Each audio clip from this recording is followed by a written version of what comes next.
Saya tanya tentang Yohanes 14, rumah Bapak ya. Yohanes 14 ayat 1 sampai 6 kah? Ya. apa yang mau ditanya? Bolehkah aku baca dulu? Boleh. Ya. Terima kasih. Janganlah gelisah hatimu, percayalah kepada Allah, percayalah juga kepadaku. Di rumah Bapakku banyak tempat tinggal. Jika tidak demikian, tentu aku mengatakan kepadamu, sebab aku pergi ke situ untuk menyediakan tempat bagimu. Dan apabila aku telah pergi ke situ dan telah menyediakan tempat bagimu, aku akan datang kembali dan membawa kamu ke tempatku, supaya di tempat di mana aku berada, kamu pun berada. Di sini aku mau tanya, Pak, ini apa? Di saat kita kematian nanti, nanti saat kita mau mati lah nanti kan? Ya. Apakah pada masa itu kita bersama paroku di surga atau di alam lain atau macam mana ya? Iya. Bapak tanyakan kematian sekarang atau akhir zaman? Yang akhir zaman lah nanti. Oke. Jadi begini Pak, kalau kita mati sekarang, ya, misalnya nih saya mati, Oke. kita mati, ya. Pak, saya mute dulu ya, agak berisik soalnya. Oke. Nah, misalnya saya mati, karena saya orang percaya, ya, dan Tuhan mengasihani saya dibawa ke Firdaus. Nah, di Firdaus, dan kalau orang tidak percaya, dosanya akan membawa dia ke alam Tartarus.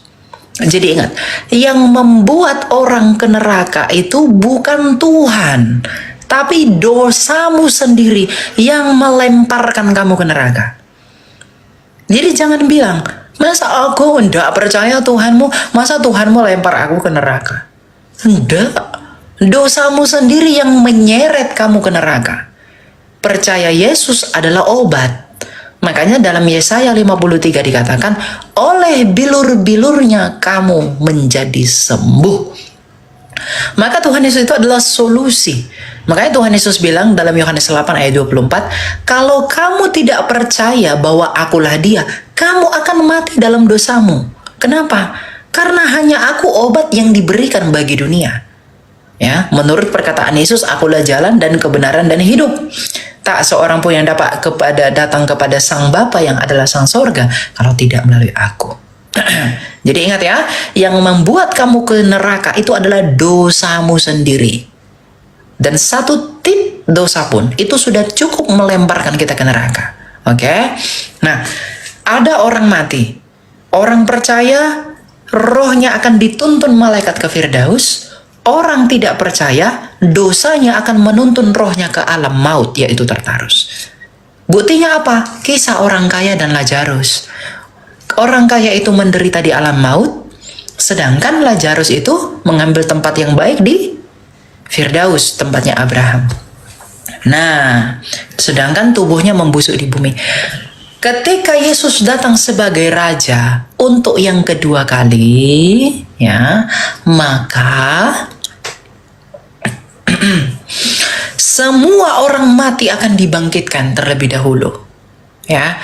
Nah, ketika semua orang dibangkitkan terlebih dahulu, lalu orang hidup, kita yang masih hidup ini, tubuh kita diubahkan seketika menjadi tubuh yang mulia. Lalu orang mati yang sudah bangkit ini tubuhnya dibangkitkan, lalu kita itu juga turut menyongsong dia di awan-awan. Lalu dihakimi. Lalu orang Kristen juga dihakimi, ditentukan berapa besar upah yang akan mereka peroleh. Nah, nanti langit bumi baru ini kita baca dalam Wahyu ya.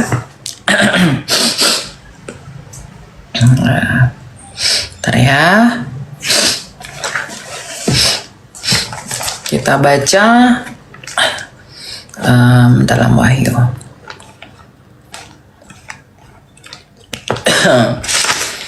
Kita buka di ini dulu ya.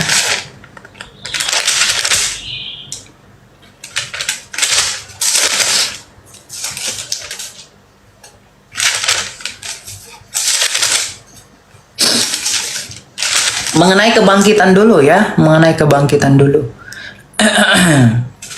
Nah, mengenai kebangkitan Rasul Paulus berkata dalam 1 Korintus 15 ayat 51. Kita baca ya. Ayat 50. Saudara-saudara, inilah yang hendak aku katakan kepadamu, yaitu bahwa daging dan darah tidak dapat mewarisi kerajaan Allah, dan bahwa yang binasa tidak mewarisi apa yang tidak binasa. Sesungguhnya aku menyatakan kepadamu suatu rahasia. Kita tidak akan mati semuanya, tetapi kita semuanya akan diubah dalam sekejap mata pada waktu bunyi nafiri yang terakhir. Sebab nafiri akan berbunyi dan orang-orang mati akan dibangkitkan dalam keadaan yang tidak dapat binasa, dan kita semua akan diubah. Ya, jadi orang mati dibangkitkan, dan kita ini yang masih hidup ketika Yesus datang, kita akan diubah. Nah, baru kita akan dihakimi, ya, dihakimi. Orang yang telah dihakimi, orang yang tidak percaya akan dilemparkan ke dalam neraka, terpisah dari Allah. Sedangkan kita orang percaya itu diletakkan di mana? Langit bumi baru. Nah, kita lihat dalam Wahyu. Ini penglihatan Rasul Yohanes ya.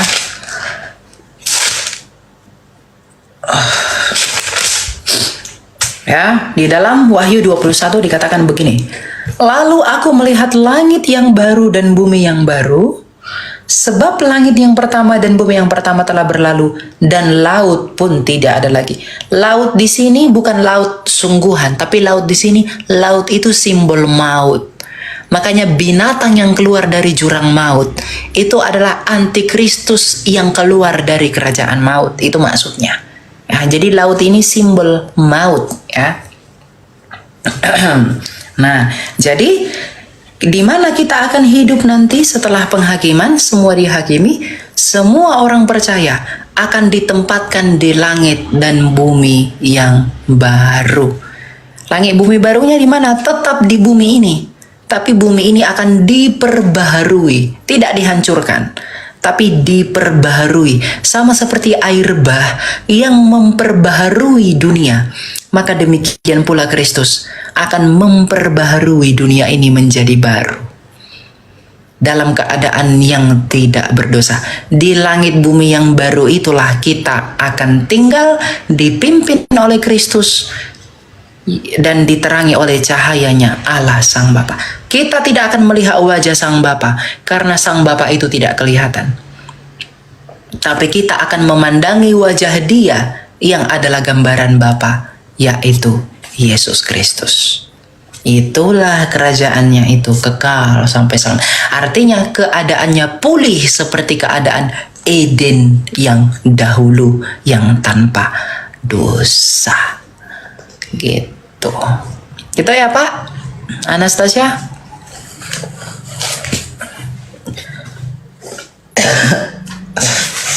Aduh, saya ini Anastasia, halo.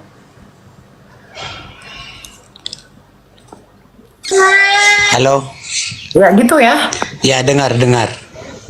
Iya, terima kasih atas penjelasannya, Ede. Oke. Oke, Tuhan berkati ya Pak. Ya silakan Yuzik. Halo, selamat siang, Shalom. Ya, shalom. Ini aku ada pertanyaan. Aku mau minta saran deh atau pendapat kamu nih. Jadi aku dari gereja Lutheran tradisional kan. Jadi selama ini, baru-baru belakang ini sih, aku ngerasa aku pengen balik nih ke gereja mula-mula. Tapi aku nggak mau ke gereja Katolik gitu. Gimana sih pendapat kamu akan hal ini? Sebenarnya aku nggak ada masalah juga di gereja Lutheran yang sekarang ini, nggak ada masalah sama sekali. Oh, Kak, yang membuat kamu nggak mau ke Katolik itu apa? Kan ada, kita tahu nih ada seorang imamnya Katolik nih di akun di TikTok nih yang agak rame membahas tentang Protestan kan. Ya. Kadang aku ngelihat video-video dia itu kayak jadi buat stigma yang beda lagi ke Katolik gitu. Jadi kayaknya nggak Katolik deh. Kalau nggak ke Ortodoks aja, Ortodoks juga itu gereja purba. Nah itu dia, sebenarnya aku juga ada pengen sih cari-cari gereja Ortodoks, tapi kan gereja Ortodoks sendiri kan kita tahu di Indonesia itu nggak banyak. Ada gitu. kok, kamu tinggal di mana? Di Batam. Oh, di Batam ya, kayaknya ada deh di sana. Ya, nantilah Ya, bangunan kamu. gerejanya nggak ada gitu. Hah? Bangunan gerejanya nggak ada. Oh iya, mereka gereja Ortodoks itu gereja yang paling menderita, tapi mereka rela menderita. Gereja Ortodoks itu bukan gedungnya tinggi-tinggi, gede-gede, enggak. Mereka di rumah-rumah ibadahnya tanpa AC kadang. Ya itulah gereja Ortodoks. Tapi iman mereka tuh kuat sekali. Mereka tahan dalam berbagai penderitaan. Ya, kalau kamu memang nggak mau ke Katolik, sebenarnya Katolik sih bagus-bagus aja, nggak ada masalah. Tapi karena kamu udah punya stigma, kamu boleh ke gereja Ortodoks. Ya. Nanti kamu chat saya deh, nanti saya hubung ke teman saya. Kalau kamu mau belajar tentang iman mereka. Gitu. Oke, El. Ya. Karena saya sendiri bukan Katolik, bukan Ortodoks saya Protestan. Nah itu dia, aku pernah mau bertanya ke roomnya Katolik nih, yang mbak-mbak Apostolik itu tuh. Cuman kayaknya kurang tepat kalau aku nanya langsung ke dia, jadi aku nanya yang sama kayak aku, jadi pengen dapat pandangan atau saran dari orang yang Protestan tapi non Ortodoks dan non Katolik juga gitu. Iya. Ya kalau kamu emang Martin Luther kan pernah bilang iman yang murni itu ada di gereja Ortodoks. Tapi saya saya tuh sebenarnya tidak terlalu membedakan Ortodoks sama Katolik ya. Saya nggak terlalu pusing dengan itu karena bagi saya iman kekatolikan itu iman yang benar. Bagi saya loh secara pribadi ya. Iman Ortodoks juga sama benarnya. Ya karena baik Katolik dan Ortodoks itu adalah sifat gereja. Katolik sifat gereja yang satu, Ortodoks sifat gereja yang benar dan lurus. Cuma budayanya berbeda. Kalau Katolik mungkin lebih ke budaya Latin, kalau Ortodoks lebih ke budaya Timur, ya. Tapi kalau kamu memang mau kembali ke gereja mula-mula, kalau kamu nggak mau ke Katolik, ya ke Ortodoks aja, gitu. Kamu cari tahu nanti gereja Ortodoks. Nanti kalau kamu berkenan, nanti kamu chat saya arahkan ke teman saya. Nanti kamu belajar, keputusan tetap ada di tangan kamu, gitu, ya. Iya, oke, thank you. Terima kasih. Oke, Tuhan berkati ya. Tuhan berkati. Ya. Sekarang di TikTok itu lagi rame. Orang Katolik sama orang Ortodoks tuh lagi perang-perang.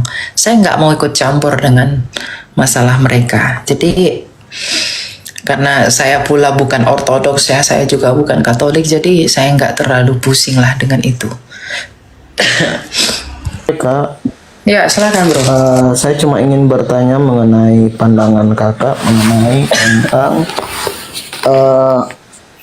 Apa karena itu? kak bilang kak itu kayak nggak percaya tentang pengangkatan ya. Betul. Itu coba boleh kak minta penjelasan karena kan banyak kali kita dengar tentang pengangkatan gitu. Jadi apakah rapture itu memang tidak ada atau gimana? Ya, konsep pengangkatan yang kamu tahu bagaimana? Ya, itu kan konsep pengangkatan yang biasa kita dengarkan itu kita akan menyongsong gitu tentang kedatangan Tuhan gitu. Ya. Dan tidak mengalami antikristus kan? Itu kan? Iya, jadi kita tidak mengalami penganiayaan. Itu kan konsep, kalau tidak salah kan itu konsepnya begini Kak. Jadi pengangkatan itu kan kita menyongsong, sebelumnya kan gitu kita disingkirkan Kak. Baru ada menyongsong ya. Jadi kita menyongsong. Jadi kalau menurut Kak itu konsep pengangkatan itu nggak ada, itu bingung juga gitu. Aku jadi bingung gitu. Ya kita akan menyongsong dia di awan-awan, tapi itu peristiwa kebangkitan, bukan pengangkatan. Coba kita buka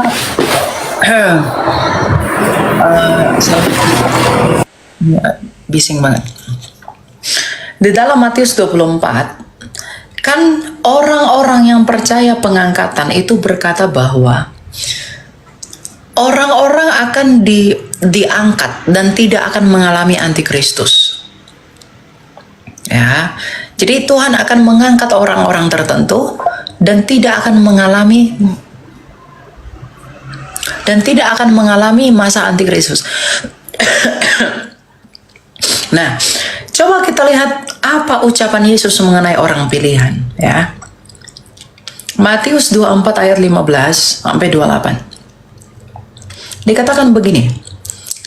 Sebab pada masa itu akan terjadi siksaan yang dahsyat seperti yang belum pernah terjadi sejak awal dunia sampai sekarang dan yang tidak akan terjadi lagi. Dan sekiranya waktunya tidak dipersingkat, maka dari segala yang hidup tidak akan ada yang selamat. Akan tetapi, oleh karena orang pilihan, waktu itu akan dipersingkat. Pertanyaan saya, kalau orang pilihan sudah diangkat, lalu mengapa orang pilihan di sini mengalami penganiayaan?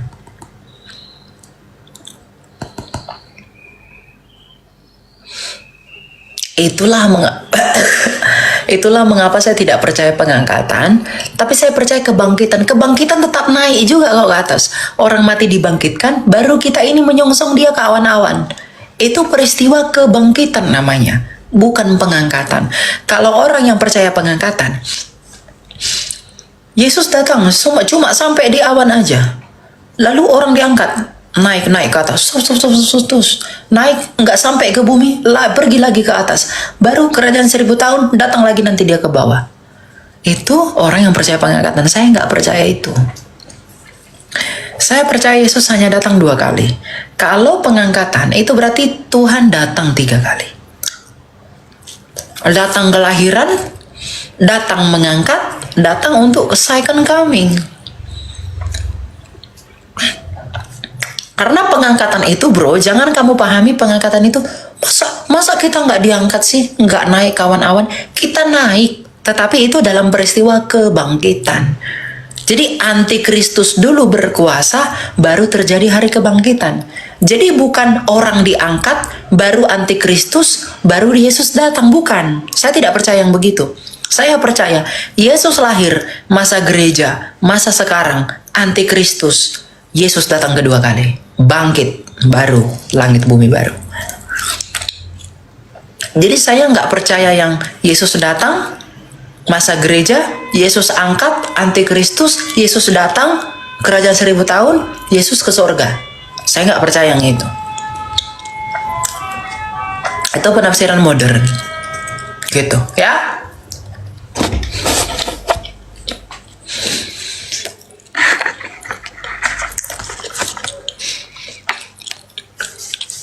Gitu, Excel.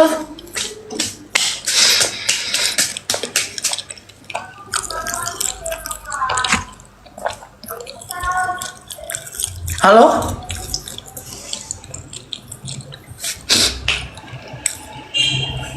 Excel, buka mikrofon, Excel.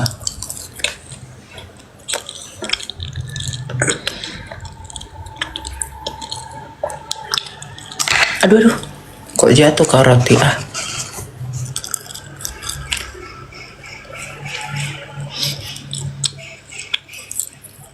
Halo?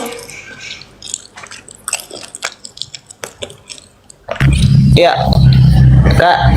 Jadi bagaimana tanggapan tentang teologi yang mengangkatkan tentang rapture itu? Jadi memang itu, apakah itu salah atau gimana?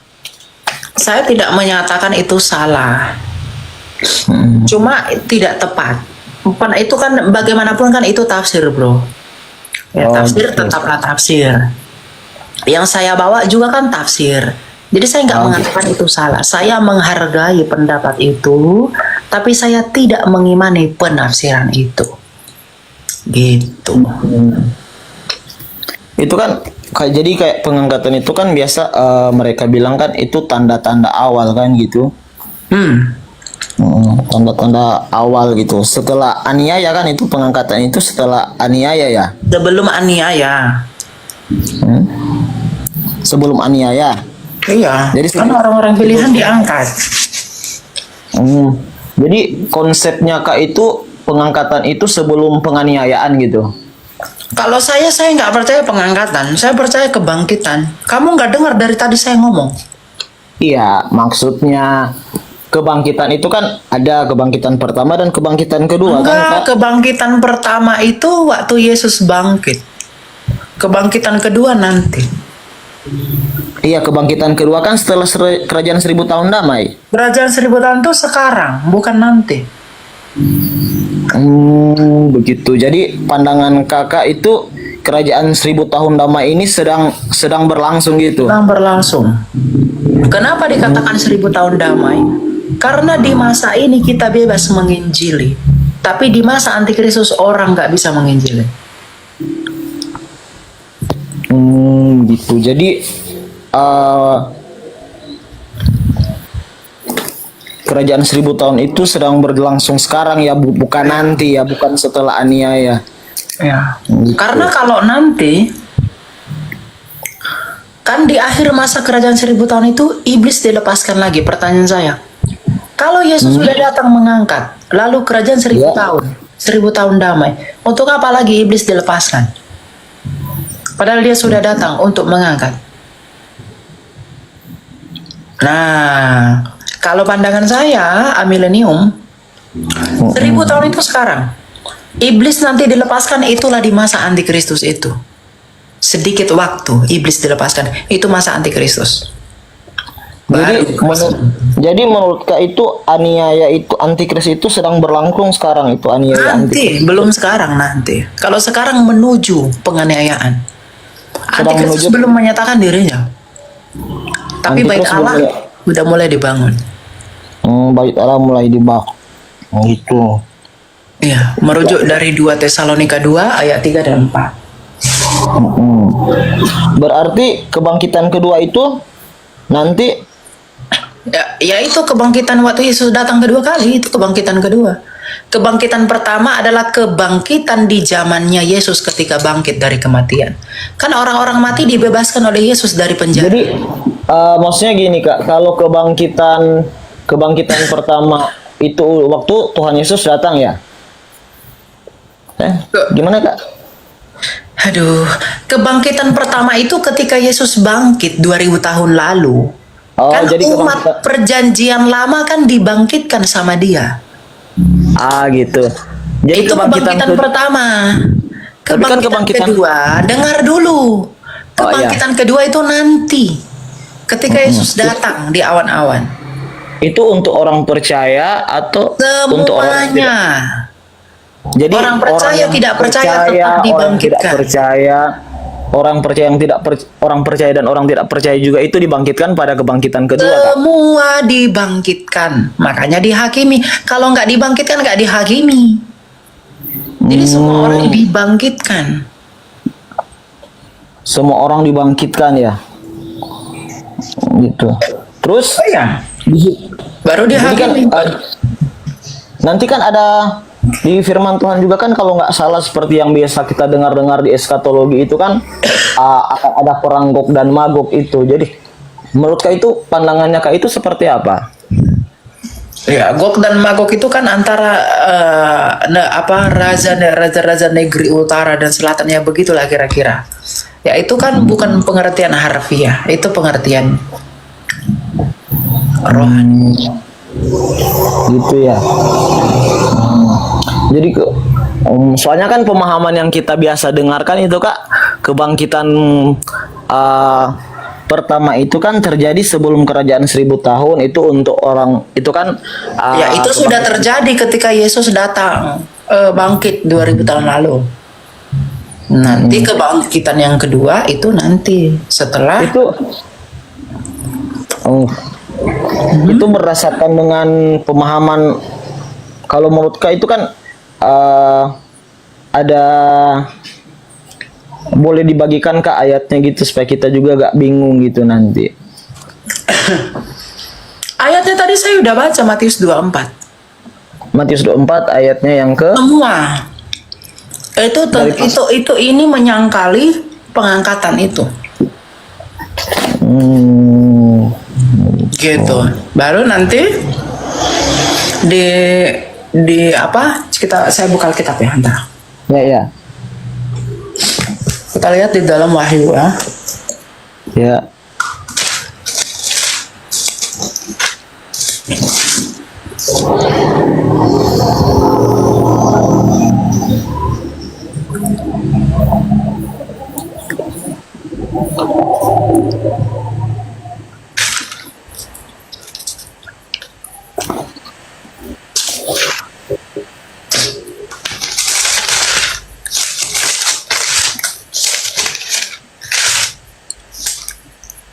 Nih, kerajaan 1000 tahun. Wahyu 20. Wahyu 20 ya, Kak. Ya.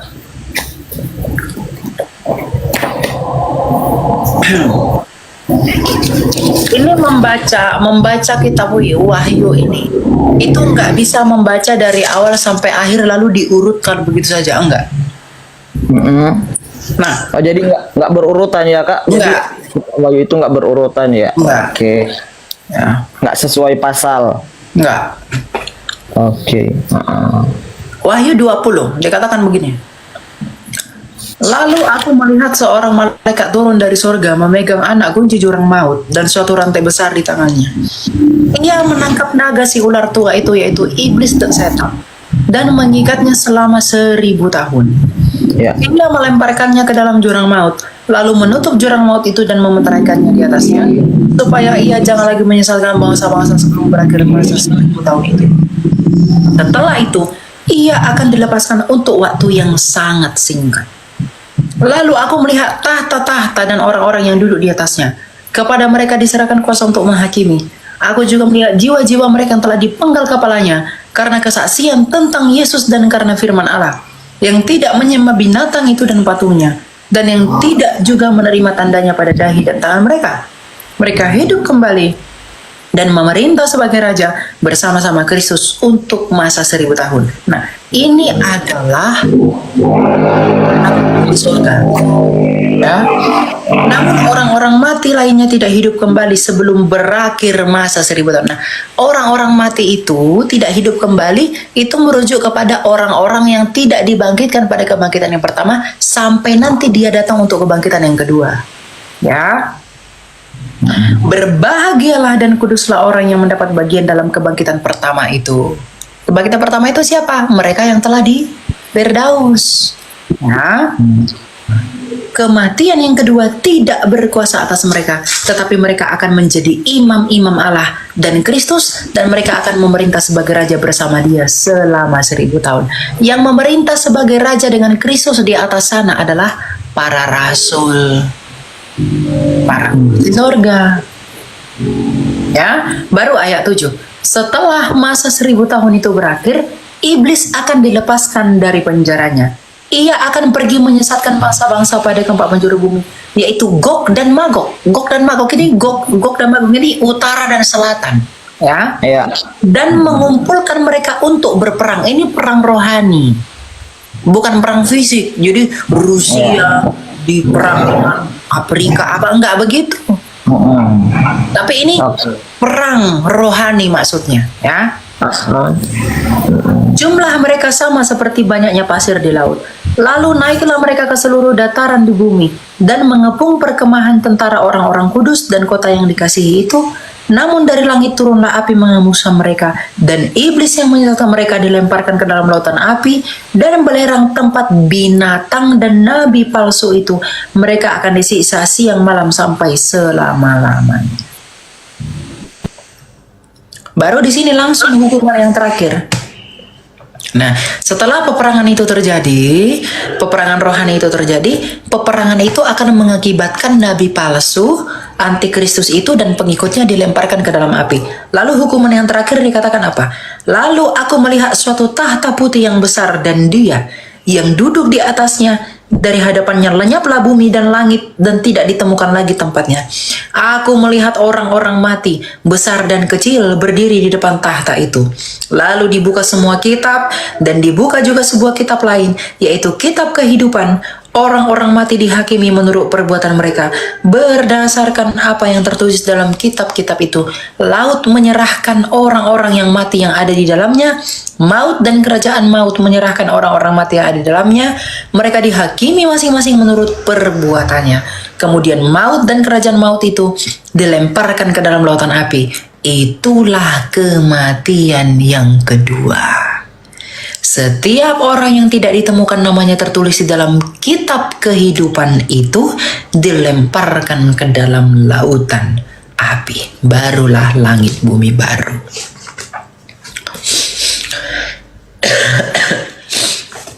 Gitu ya.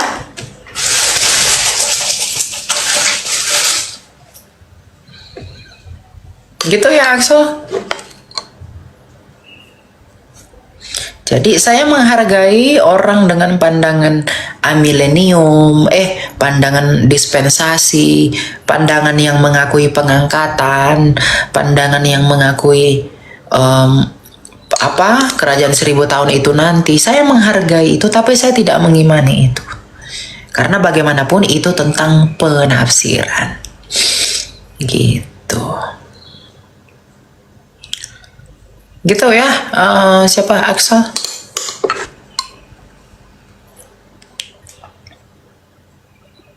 Oke, kita lanjut ke yang lain ya. Kalau ini enggak ada.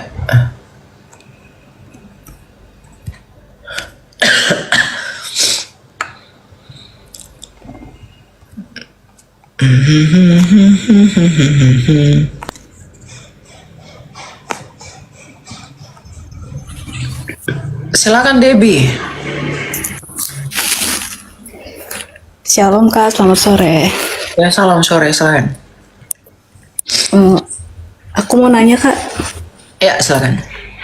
Kan kalau di ajaran agama Kristen tuh Tuhan Yesus kan bilang, akulah jalan kebenaran dan hidup, tidak ada seorang pun yang datang kepada Bapa kalau tidak melalui aku. Nah, aku mau nanya Kak, kalau semisalkan ada orang yang tidak mengenal Yesus nih, tapi dalam hidupnya atau semasa hidupnya dia itu berbuat baik gitu loh.